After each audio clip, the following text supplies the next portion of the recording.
So hello friends, कैसे हैं आप लोग? I hope you all are fine. जो लोग नए हो चैनल के ऊपर उनको मैं बता दूं कि मैंने भी ईवाई से इंटर्नशिप की है। तो वहाँ का इन्वायरमेंट कैसा था और किस तरह से आप वहाँ जा सकते हो, तो वो सारी चीजें मैं इस वीडियो के अंदर आपको बहुत अच्छे से डिस्कस करूंगा। चलो देखो, सबसे पहली चीज, आप अगर किसी भी बिग फोर में जाना चाहते हो तो बिग फोर आपकी दो तरह की होती है। एक होती है आपकी जीडीएस और एक होती है इंडिया वाली। ठीक है, कहीं भी देखोगे ईवाई जीडीएस होगी तो ईवाई इंडिया भी होगी। फिर ऐसे ही केपीएमजी में भी है और डिलॉयट, इन सब में चारों बिग फोर में है। ठीक है, बिग फोर कौन कौन सी होती है आपकी? ईवाई, पीडब्ल्यूसी, केपीएमजी एंड डिलॉयट, ये चार बिग फोर्स हैं। इसके अलावा आप जीटी को भी कंसिडर कर सकते हो, जीटी भी एक बहुत अच्छी उसमें आती है बिग फोर के बाद ही। तो फिलहाल आज मैं बिग फोर की बात करूंगा। तो आपको इसमें कैसे जाना है, आपको यहाँ जाने के दो तीन मेथड होते हैं। सबसे पहला, आप इंटर्नशिप करने के थ्रू जा सकते हो। इंटर्नशिप की क्या रिक्वायरमेंट होती है? बेसिक वहां पे ग्रेजुएशन की रिक्वायरमेंट होती है, तो आप बहुत इजीली जा सकते हो। ठीक है, सेकंड, आप वहां पे आर्टिकलशिप या फिर उसको कह लो आप इंडस्ट्रियल ट्रेनिंग के लिए वहां जा सकते हो। अब आप बोलोगे भैया ईवाई से इंडस्ट्रियल ट्रेनिंग, तो इसका क्या लॉजिक है वो मैं आपको समझाऊंगा, क्योंकि ये जनरली बच्चे कंफ्यूज कर जाते हैं। उनको लगता है कि वो आर्टिकलशिप ईवाई के नेम पे करते हैं, तो ये एक बहुत बड़ा कंफ्यूजन है जो कि मैं अभी आपको दूर कर देता हूँ। थर्ड, आपका यहाँ पे आप जॉब के थ्रू जा सकते हो, आप एज अ एनालिस्ट और एसोसिएट, ये दो पोजीशंस होती हैं जो आप सीएमए इंटर या फिर सीए इंटर के बेसिस पे या फिर आप ग्रेजुएशन के बेसिस पे कर सकते हो, या फिर आपने कोई मास्टर्स कर रखे तो उसके बेसिस पे कर सकते हो। ठीक है, तो सबसे पहली जो क्वेरी आती है वो मैं आपको ये बताता हूँ कि जो सीए और सीएम स्टूडेंट्स, क्या दोनों आर्टिकलशिप कर सकते हैं बिग फोर से? तो देखो, सीए स्टूडेंट्स के लिए कोई डाउट नहीं है, वो बिग फोर से आर्टिकलशिप कर सकते हैं। बट यहाँ पे एक पॉइंट होता है जो आप लोगों को जनरली नहीं पता होगा, कि जब भी आप बिग फोर के अंदर आर्टिकलशिप करने जाते हो तो जो आपका इंडस्ट्रियल ट्रेनिंग से पहले वाला पीरियड होता है, उस टाइम पे आप एक फर्म के अंदर रजिस्टर्ड होते हो, जो कि ईवाई के अंदर ही आपको मतलब काम आप पूरा वहीं पे करोगे, चाहे कोई सी बिग फोर है। बट आप रजिस्टर्ड किसी फर्म के अंदर होगे, क्योंकि जो आपकी ईवाई वगैरह या एलएलपी आपकी फर्म के अंदर नहीं आती है। तो आप कभी भी ऑन इसके ऊपर आप कभी भी आप जब आर्टिकलशिप में रजिस्ट्रेशन कराते हो तो बिग फोर के नेम पे नहीं करवा पाओगे। इसके बाद ये लोग क्या करते हैं बिग फोर्स की, ये ना जैसे ही आपका जो नॉर्मल पहले वाला पीरियड होता है जहां पे आपको फॉर्म के अंदर करना होता है, वो वाला पीरियड जैसे ही ओवर जाता है, ये लोग क्या करते हैं आपको एज अ इंडस्ट्रियल ट्रेनिंग अपने ईवाई के रोल पे रख लेते हैं या फिर केपीएमजी के रोल पे रख लेते हैं, पेरोल पे। ठीक है, तो ये एक छोटा पॉइंट होता है जो जनरली बच्चों को नहीं पता होता है। सेकंड पॉइंट, सीएमए वाले स्टूडेंट्स कैसे आते हैं? तो सीए वालों के लिए तो क्लियर कट है कि वो बहुत इजीली वहां पे वैकेंसीज निकलती हैं, आप इजीली अप्लाई कर लो और हो जाएगा। सीएमए वाले स्टूडेंट के लिए थोड़ा टफ है, क्योंकि आप लोग यहाँ पे आर्टिकलशिप नहीं कर सकते हो, या फिर आपकी जो प्रैक्टिकल ट्रेनिंग होती है वो नहीं कर सकते हो। बहुत रेयर होता है कि वो सीएमए स्टूडेंट को ले, मैंने तो अभी तक वैसे कोई देखा नहीं है। आप लोग क्या कर सकते हो इस केस में, आप लोग जॉब के थ्रू जा सकते हो और अपना वो जो ट्रेनिंग है वो एग्जाम करा सकते हो, क्योंकि जब आप वहां से जॉब कंप्लीट करके निकलोगे तो आपको एक रिलीविंग सर्टिफिकेट मिलता है वहां से, तो उसको शो करके आप उसको अपनी ट्रेनिंग को एग्जाम कर सकते हो। ठीक है, तो आप ऐसे भी कर सकते हो। बट एक पॉइंट है यहाँ पे, अगर आप जॉब के थ्रू जाते हो तो ध्यान रखना आपके ऊपर प्रेशर रहेगा। प्रेशर किस चीज का रहेगा? क्योंकि वहां पे अगर मान लो आर्टिकलशिप वाले स्टूडेंट है तो उनको पता होता है कि वहां वो उनको एज अ ट्रेनिंग लेते हैं, तो उनको वहां पे पढ़ने का भी टाइम देंगे, सब कुछ देंगे। बट अगर आप एज अ जॉब जाओगे, अगर आप उनको वहां एज अ एम्प्लॉय काम करोगे, तो फिर आपको वहां दिक्कत आने वाली है, क्योंकि वो आपसे बिल्कुल भी ये एक्सपेक्ट नहीं करेंगे कि पढ़ाई करने के लिए जा रहे हो।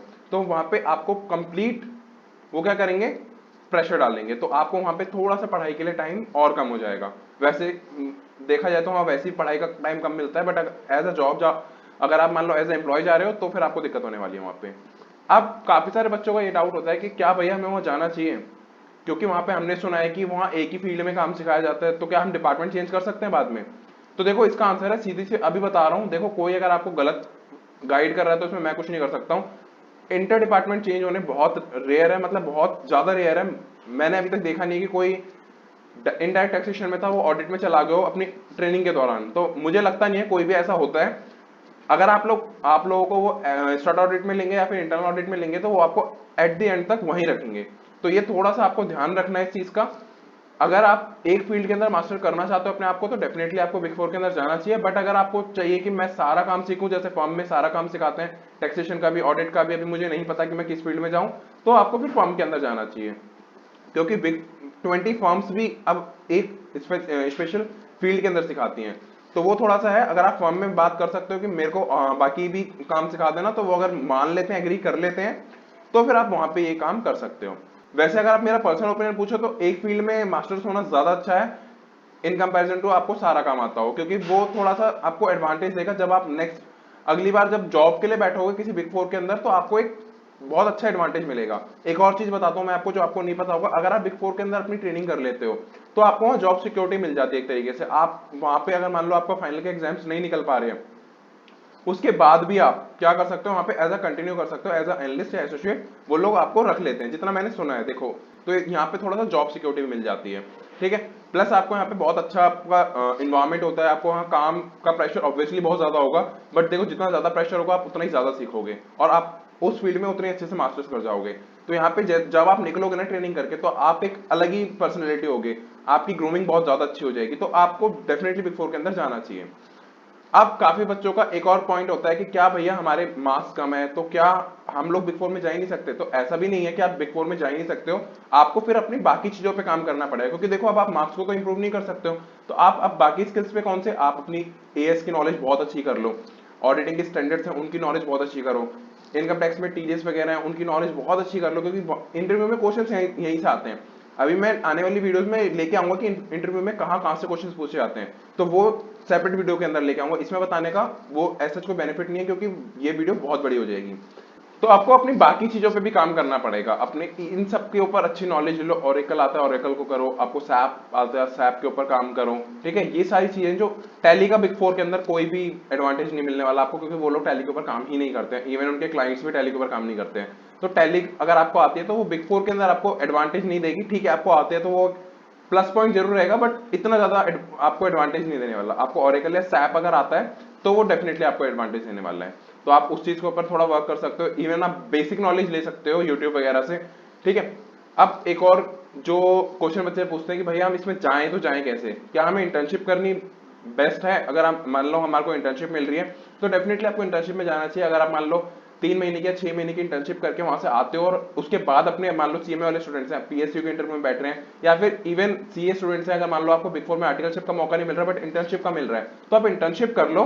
तो अगर आप इंटर्नशिप मिल जाती है आपको और आप इंटर्नशिप के थ्रू जा सकते हो, तो आप इंटर्नशिप के थ्रू चले जाओ, उससे एडवांटेज आपको मिलेगा जब आप कैंपस प्लेसमेंट में बैठोगे। या फिर अगर आप सीएमए कर रहे हो तो आप जब, या फिर सीएमए नहीं भी कर रहे हो आप सीए भी कर रहे हो, तो जब आप इंडस्ट्रियल ट्रेनिंग ढूंढने जाओगे ना, वहां पे एडवांटेज मिलेगा कि आप बिग फोर से एटलीस्ट कुछ टाइम काम करके आए हो, तो जो उनका बेसिक रिक्वायरमेंट होती है ना सिलेक्शन की, आप वो ऑलरेडी क्रॉस कर जाओगे, तो आपको डेफिनेटली एज मिलेगा।